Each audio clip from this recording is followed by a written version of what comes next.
Oh, Kirito, going after that magic Loli now. Asuna, don't look. So what's up guys, Foxen here. Back from the holiday break with Alicization episode 13. You got more reveals about the underworld and the administrator, Quinella. And by the way, definitely be sure to subscribe for weekly SEO videos from a hardcore SEO fan. So let's go ahead and get started. This episode more about Quinella. She became the administrator, became this hot ass grandma, then merged with Cardinal to get absolute power, but still ran into problems, which was her frigging hard drive getting almost full. Damn that physical soul limit. But what was Quinella's solution? Let's go ahead and bring this little boy to the church's master's home, where no one was watching. Someone called the VR cops now. Unfortunately, this was actually Quinella's huge mistake, creating another god in this world. On top of this, she did that while having deep down inside someone that wanted to correct her, or in this case, Cardinal wanting to delete her. The novel actually emphasized how Floodlight souls shouldn't be copied. You previously saw what happened with a human copy from Higa's copy. Even Yui has voiced how she would hate someone copying her, that she would likely try to destroy that copy if it ever happened. Now in the case of Cardinal, Quinella's Floodlight being duplicated caused this instability, so Cardinal Loli for the win. Now for this god versus god battle, god class items for both of them. Interesting how Quinella chose a rapier, which is Asuna's weapon of choice, while the little Cardinal went for the magic route with the divine staff. I do recall Cardinal mentioning that she originally wanted to take out Quinella in a single hit. Otherwise, her god tier HP would allow her to recover. Something else that was glanced over was exactly why Cardinal felt threatened. Naturally, she was already at some disadvantage not succeeding with her first surprise attack.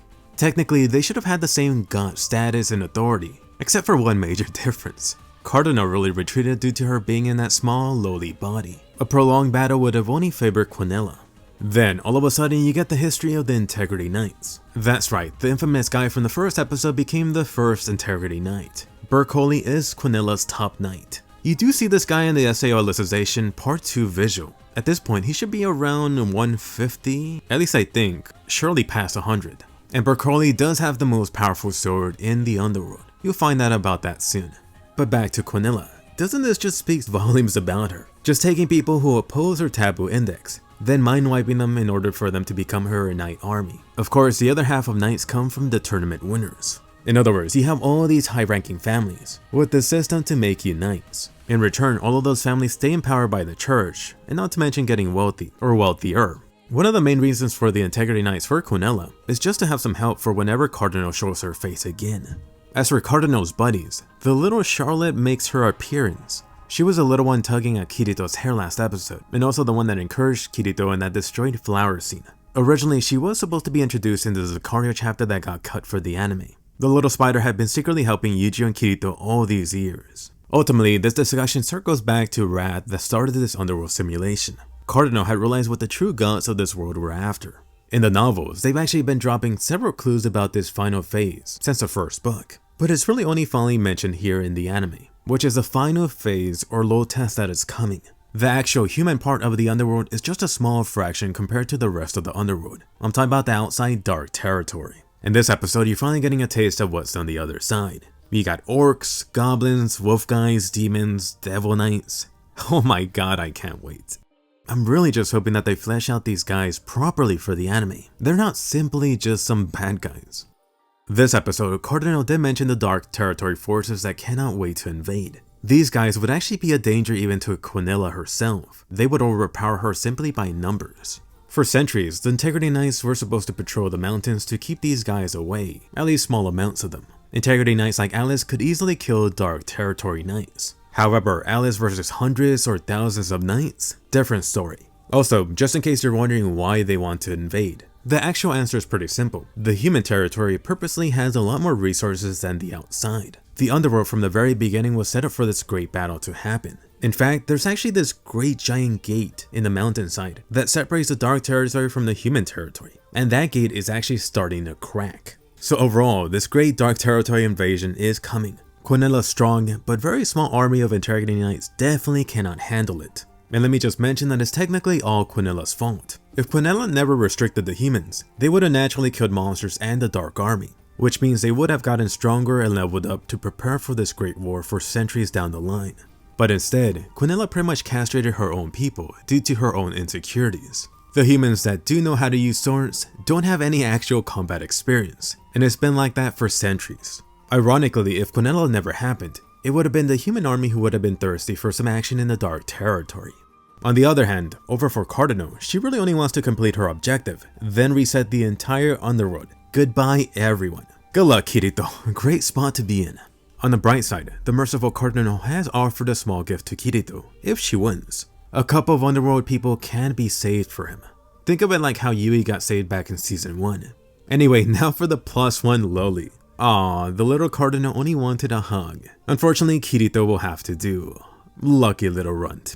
Anyway, as for Kirito's choice in all of this, which is really to find a possible way to resolve the war and keep living peacefully, it actually reminds me of Al's choice from Fullmetal Alchemist when he was talking to the Crimson Alchemist. But hold up, Kirito, don't forget that you live in this cruel world, where giant naked men— oh wait, wrong series. Still cruel though.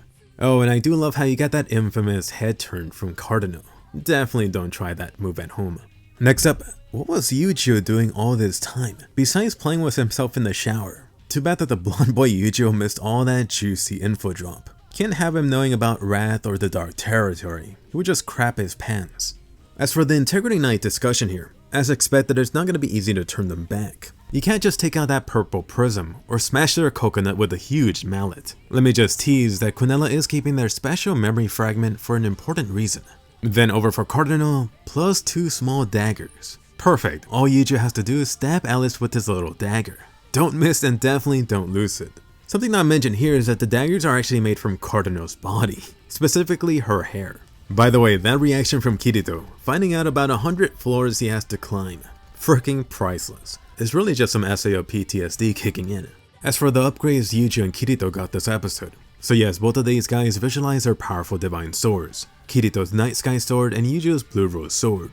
Definitely gotta love the anime visuals for this. I do only wish we got a little bit more for Eugeo's side. I think that's actually gonna come up later. Either way, since these guys are gonna be battling the Integrity Knights, they're definitely gonna need some enhancements. As for the little goodbye between them, Cardinal was really like, I told you all I can and given you everything. My divine goddess is staying right here. Good luck, by the way. They should have really gotten Cardinal to give them some potions. Or Cardinal, you should have at least fixed Kirito's black uniform. Alright, so officially we are into part 2 of Alicization, out of 4 parts. There's going to be a lot of Integrity Knight battles coming up. I'm most hyped for some of the fights involving some of the top knights like Alice, number 2, and definitely the top knight Berkoli. As for a highlight from this episode, I'm definitely still enjoying this that they made some of the flashback and details from Quinella's point of view. Also, how about that Quinella versus Cardinal fight? Such a very nice visual, something that wasn't really too detailed in the novel. As for what's coming up next week, the new opening is coming on episode 14, and let me just mention it here. The official name for Alicization's next half has been revealed. Alicization, War of the Underworld. You can expect some sort of break in between parts. However, hopefully it's only one anime season, although it could be a lot longer. Anyway, getting into some of the light novel changes for the anime, here's some of the highlights. Naturally, the discussion about Quinella was heavily abridged. For the first thing, they mentioned how Quinella did want to restrict his people, but it wasn't only via the taboo index. She also wanted to restrict their movement. That's why Quinella said a lot of objects in the world, like huge indestructible rocks, massive swamps, huge streams, and a giant demon tree. That's right, that giant tree from the very beginning, that was her doing.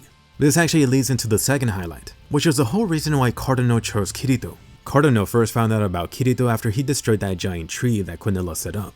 After that, Cardinal got the little spider to watch over them. Another strong point is that Kirito couldn't be mind wiped by Quinella. Next up, third item, which is actually something about Quinella herself. You find out about her memory issue in this episode. Quinella pretty much deleted all of her memories, and also a lot of emotions. The only thing that Quinella does all day and all night is just stay in that bed on top of her tower. She just sleeps and sleeps for days and weeks. Really not a problem for someone like her since she doesn't get bored and doesn't wonder about things to do since she doesn't have those emotions.